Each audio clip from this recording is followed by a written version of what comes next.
Hey, welcome back, everybody. Of course, this is Dr. Keith McNally, and this is the Question Guy podcast. And of course, this is a special edition of the Question Guy podcast, not only because I've got Brandon here and Mitch, but we are reviewing his book, How to Hire and Keep Great People. And as you know, if you're following along, we are going to do this chapter by chapter, and we are now in chapter 11. This is my second favorite chapter of the book. And I'm going to get to that in just a minute. Of course, my first favorite chapter is when you were professor for a day, and we've already had that discussion. But chapter 11 reads like this: the rule of reflection, the path to great leadership. And I think that goes to a lot of what we've been talking about lately, and of course, especially today. But I want to focus on the questions on the back end of the book.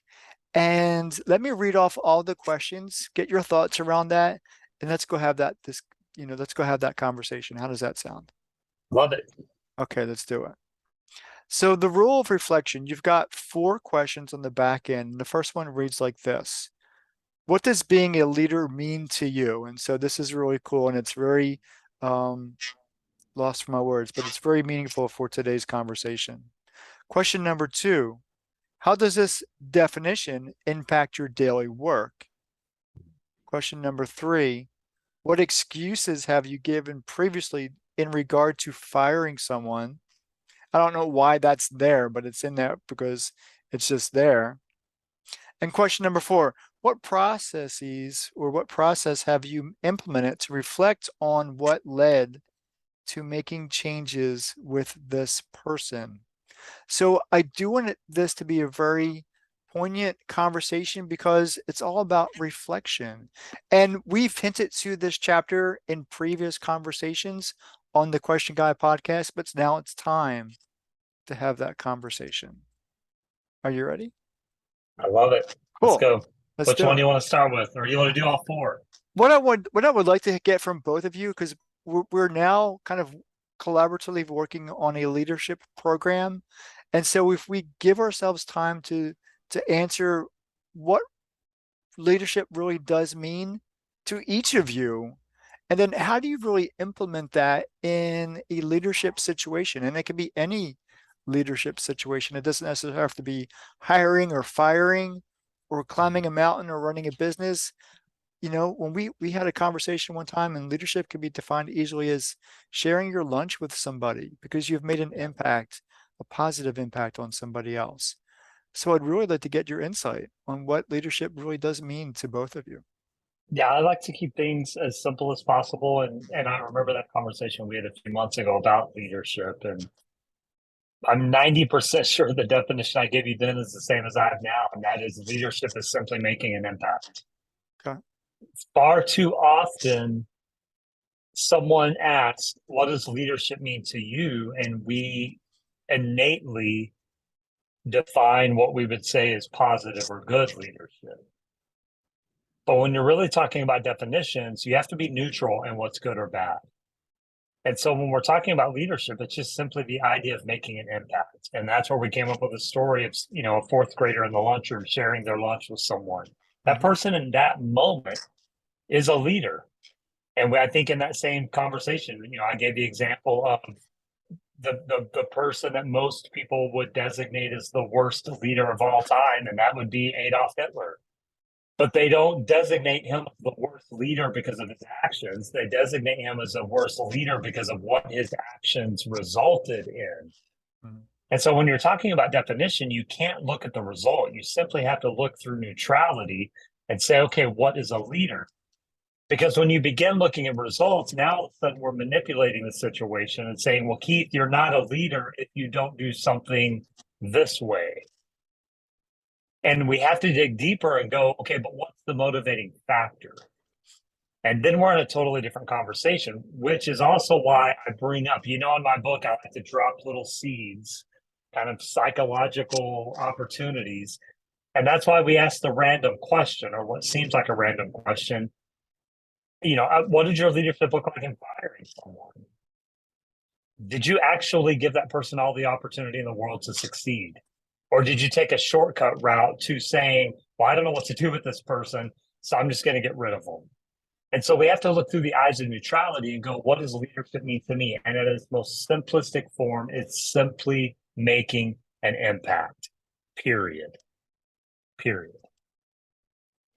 Yeah, and I love that. I would say, my definition of it would be, and to keep it as neutral, because I think that's a brilliant way to look at it, Mitch, would simply be someone who is responsible for outcomes of others, right? Like, in order to lead, there has to be some kind of a responsibility that you have. Now, you can shirk that responsibility, you can abuse that responsibility, or it can be your driving force is to live up to that responsibility. But when you're responsible for the outcomes of others, then you are, by definition, I would say, a leader. So, Mitch, going back, and then I would like the two of you to kind of think about this and reflect on it. Giving every person the opportunity to be successful. And I think that's critical. And that's one of your sub themes in the book. And having had conversations with the two of you individually and as a group, that seems to be a recurring theme from both of you. Giving people opportunity to be successful. Can you clarify that for me? Because that's rather abstract and big and possibly even vague. But do you have any stories that wrap around, we can really make this individual or these groups of people successful if we do X, Y, Z, and if we hold them accountable and responsible for their actions? So again, we're going back to the digging deeper from the neutrality, right? So the neutrality is leadership is making an impact, or as Brandon so eloquently put, leadership is being responsible for the outcomes of others. I like that. Which is where I'm going with creating success, setting people up for success, because our hope is that every leader is motivated toward a positive outcome. The reality is not every leader is motivated by a positive outcome. And in other words, they could be an abusive leader on purpose, intentionally, or they could be someone that's just not self-aware enough to realize the impact they're having on others. And that to me happens more often than the abuse. The abuse does unfortunately happen. But so then we're talking about being intentional with how you're leading from the mindset of, I need to give everyone around me the best opportunity possible for them to achieve success in their way. Okay. So there's an old adage. I'm going to refer back to my preaching days, right? I'm going to throw an old Hebrew proverb at you, and that Hebrew proverb is, train up a child in the way they are bent, and when they are old, they will follow that path. Okay, what in the world does that mean? The way they are bent means what is their personality disposition? Little children are some of the single most smartest human beings on earth because they don't have the misnomer of losing their innocence. They don't know any better. They have zero fear. And so when a little child does something, there's something of value there. A little child understands what it takes to be successful within themselves because they don't know failure. What screws us up is we fail, and then we're told, be careful, don't swim in the deep end. So not only do we face failure for the first time, but we're not equipped to handle it well because the outside voices tell us to be more careful. But what if we lived in an environment where all of a sudden leaders said, no, Brandon, I want you to achieve anything you set your mind to. Not only that, I'm going to help give you all the tools you need to accomplish each and every one of those goals. I'm not going to worry about what you can't do. I'm going to feed into what you can do. And so it becomes this whole mindset shift of, how can I set people up for success within themselves and not distract them outside of themselves? And that's where I argue with people constantly about job descriptions. First of all, job descriptions are usually far too long. They include way too many tasks because no one could do that successfully. So how can I actually hire a person, develop a person within themselves, and then align that person, their skills, talents, interests, and abilities with a position that will immediately set them up for success. Just get rid of the noise, get rid of the distractions, and only insulate your people with opportunities for success. What'll happen, the result is, much like my granddad taught me, which I've said many times on this show, don't focus on what's wrong. Focus on what's right. When you focus on what's right, you'll be prepared for what's wrong. Because you'll know there's something not going right here. I got to educate myself quickly to overcome this because I'm so focused on what's happening that is good. Mhm. And so that's the idea of setting people up for success. That's the idea of leading from a positive impact. That's the idea of the role of reflection, because what that takes as a leader is full confidence that my people know what they're doing. It actually means I let go of the control and allow them the permission to succeed and make decisions, because people aren't stupid. They just need the opportunity and the environment and tools to be successful. Now I have one rebuttal, but Brandon, any thoughts on that? Yeah, as far as setting people up for success, I have a quick anecdote that I experienced that led to a lot of reflection, which led to me being a much better leader. If we have time for it. Come on, yeah. So I was leading talent development in the sales organization. Had been a sales manager, saw the need that the organization was growing, and we really had no talent development. So I hopped in and did that. Then I got promoted to a sales director. At the same time, we were going to open a new sales office in a different state that I was also going to have to build. So at this point, on day one of that promotion, I was the talent development manager, only person in talent development, as well as the only sales manager, because the sales manager who was there was moved into operations. So I had to build this thing with two teams while both areas were growing. And so I had to promote a trainer and a couple sales managers, and I'm back and forth between Denver and Los Angeles. And we had, high standards for sales excellence. But up until that point, I was the one training everyone coming through the door, and I was very experienced at it. I was very experienced. I designed our sales process. So, they were getting the information from the actual source. The first training group that happened after this was with a brand new trainer on his first day, first training group, in an environment where he's then getting put on a team with a sales manager who was just a salesperson right before this person coming to their team. And I'm, in Denver 3 out of the 5 days of the week, and they weren't making their numbers. And there was, I was so distracted in building the other organization, the other office, that an entire training class, only 3 people, but 3 salespeople were almost let go because they weren't making their numbers after a couple months. And it took, very late in the game intervention by me to say, well, look, they didn't get the best training, the best attention, or the best management at this point. How can we expect them? Now, they might not be cut out for this job, and maybe this isn't the right fit for them, but we can't possibly know that now. We've failed them up until this point. We didn't mean to, just the business circumstance created a situation where they were behind the 8 ball from day one. So we need to stop and go back and make sure that these people are, getting the full Monty of our experience and know-how so that they can have a fighting chance. Then, Did you verbalize that? Did you verbalize, and if I can, if it's okay, the failure of the leadership team? yes, yeah, absolutely. Because that took a lot of guts to do that, I think. Well, I have a unique relationship with failure, so I don't see failure as a bad thing. I see it as just a really necessary component to learning, growth. Yeah. Learning and growth. So for me, it wasn't. I'm sure it stung some people who I was also referring to, and I'm sure my leadership at that point was in the C-suite was used to me by then, so nothing shocked them at that point.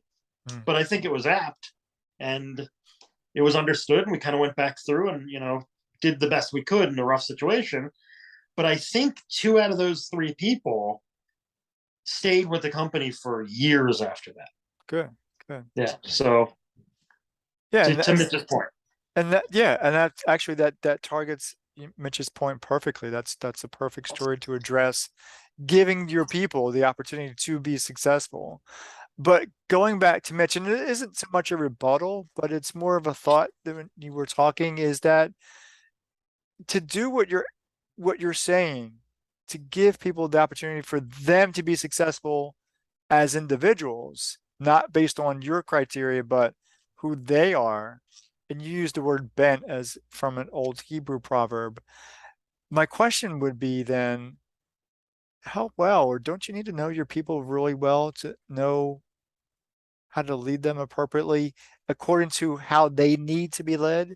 Because now we're talking about individual people, not just I'm going to lead a group of people to this objective, but you're talking about having the intention to say, I want you to be successful based on what you can be successful at. Am I kind of No, that's iterating this right. correctly? Because that takes a lot Yeah, of effort from a leader it does. to address each individual as their own unique person. So the question for people in leadership positions is really simple. Do you prefer to be a rancher cattle herder? Everyone goes in the same direction at your beck and call. Okay. Or Which you is what I was do referring to, leading yep, a group versus yep, addressing individuals at their yep. level. Or do you prefer to be a person of empowerment? And every leader, every organization has to decide that for themselves. Hmm. I can tell you what the results are going to be. Depending on which path you take, the results, the history has spoken to us. The results are going to be the same every time. But you have to decide as a leader, and within your, I can't tell you over the years how many leaders have come to me and said, I want to be an empowerment type leader, but my organization wants to herd cattle and my work, not theirs, but that's what they're saying. Right. And that causes a lot of friction for leaders that want to be based on empowerment versus just leading the overarching group in a neutral direction at their beck and call. Oftentimes, especially larger organizations, they prefer the cattle herding because it does take less effort. In their minds, it's more efficient. Again, I can argue and I think prove it's not more efficient. It's much more inefficient. That's neither here nor there, or not for this conversation. I was having a conversation earlier with someone, and they were actually sharing some personal life story with me, and it actually opened my mind to a perspective I've never thought about, and I was very disappointed in myself that I'd never thought about this. Oh, The perspective was,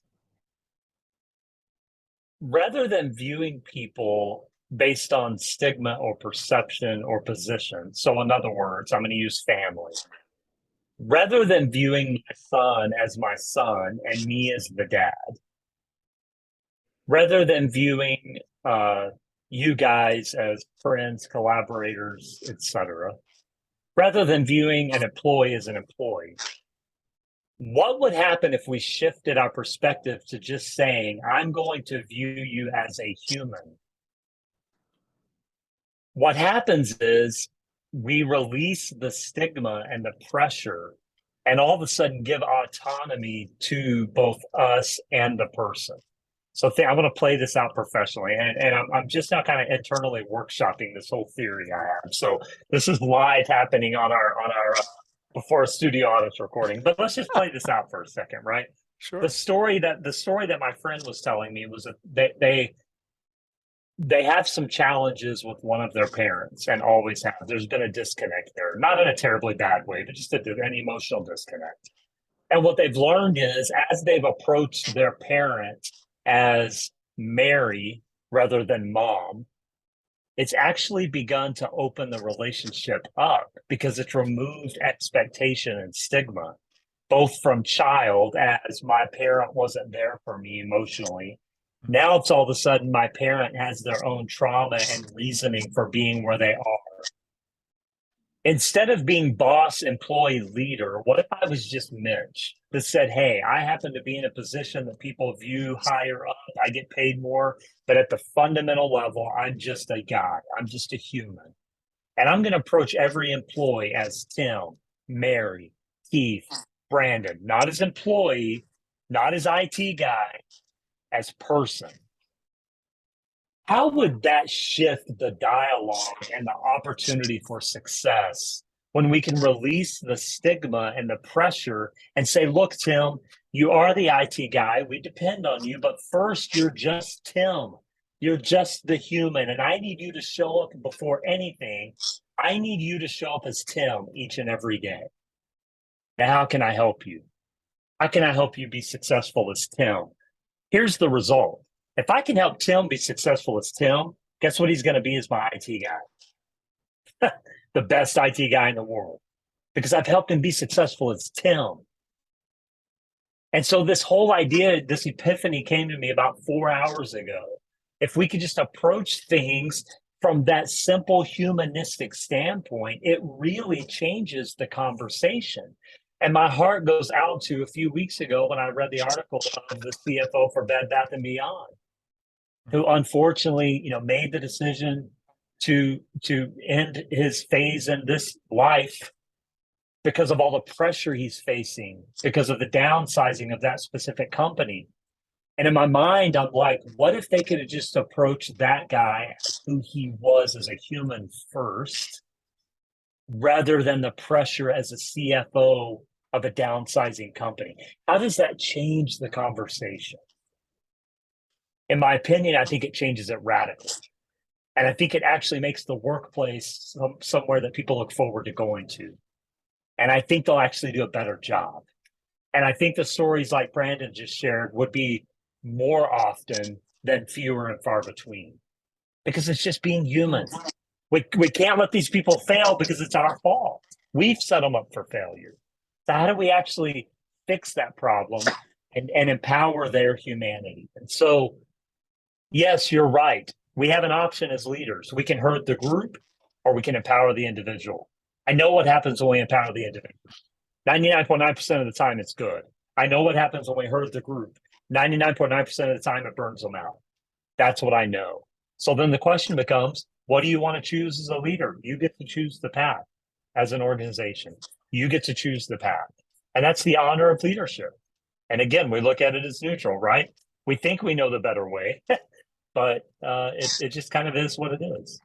And if I can add to that, the interesting thing is when you empower the individual and you are more focused on them. I always say, as a leader, I'm not allowed to have goals anymore. All I have to do is be in service of the people I'm leading's goals, because if they all achieve all of their goals, then I can't get out of the way of the success.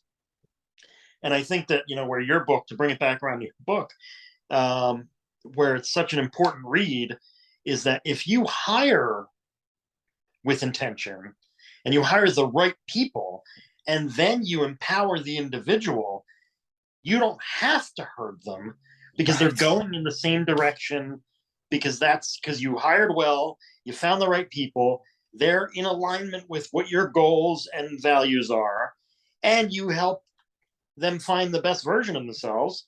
You don't have to hurt at that point, because everybody's going in the same direction anyway. And it creates a wind where it helps push everybody in that direction without you having to pull. And that's the incredible thing with doing that, is it's not either or. It's, if you empower the individual, you don't have to hurt anymore, because the ones who go off and out of alignment take themselves out of your orbit, and then somebody who's meant to be there is swept up in the wind that's created by that aligned motion. Which goes back to Keith's question. Does that take a lot of effort in the beginning? Yes. But here's what happens, Keith. And I actually told a current client of mine this the other day. You have the option of putting in the effort now and building these healthy behaviors and patterns, or suffering for a very long time. You know, Because they've been in suffering phase for a very long time because they haven't focused on these healthy behaviors. and I would Thank argue that it you. takes just as much effort to hammer out the same memo Yes. about the thing you want to be done a certain way, or to Yes. flip balls constantly. Like, it all takes effort. It's just like, well, you know, if you choose the one that's actually, that effort feels good and Yes. gets a better result, you don't lose as much energy from it. You know, you don't have a burnout as a leader. So I would even say it's not even a matter of it's harder. It's just, it's different and it's more focused, and it requires courage, and you know, the leader has to be, there's nothing worse than an insecure leader. It becomes that those are your herders. It's because they're afraid that if I empower them, they're going to either make me look bad or take my spot. And that's the mentality you don't want to have in leadership, because, you know, you're in a world filled with abundance. I always look at it as, I challenge and expect and want everybody here to make me completely irrelevant in this position. Yes. Because I'm not going to get fired because of that. I'm going to get a promotion, or I'm going to get, you know, put on a board if I can create that. I'm not worried about my job. Replace me, please. Yeah, the question becomes, do you want joy in your work as a leader, or do you want to continue suffering? Well, Like, that's the question. Well, that's a good question to have. And it's a good question to reflect on, because we've run out of time, gentlemen. I appreciate both of your insights. I just absolutely love having conversations with you. But I do want to add one more thing just before I go and end the show for today. Um, I just want to say, Mitch, you've been talking about the humanity of leadership for quite some time now. So I don't know. Earlier you said it was a new thought or a new theme, and I don't know if it is. Maybe it's just an addition to No, what already. that singular perspective of removing the stigma, the position, that was The a little bit title, of and a I was looking at it as a that was a title. that was a different perspective for me. For a child to say, by the way, an adult child, for a Right. child to say to me, I've entered a new realm of my relationship with my parent because I no longer view them as my parent. I view them as an individual they are, as the individual they are. That was a little bit of a shift. And I'm going to dig into it more, and I promise there'll be more content coming because that's really intriguing to me. And I want to really dig into it both from a personal development side, but also I want to propose it like I did here on the professional side. What would that look like when we can release the stigma of employer-employee? Right. I think it leads to good things, but I agree with Brandon. The insecurity of organizations and leaders could make it an interesting conversation. And it's a conversation that would probably have to be over and over and over again. One And so hundred that's, percent, yeah, 100%. because Yep. people in organizations are very comfortable and expect people to have titles because it gives them parameters to work with. But again, another conversation for another time. Brandon, Mitch, thank you so much for being on the Question Guy podcast. And of course, this is a special edition of the Question Guy podcast. And we'll see you next time. Take care.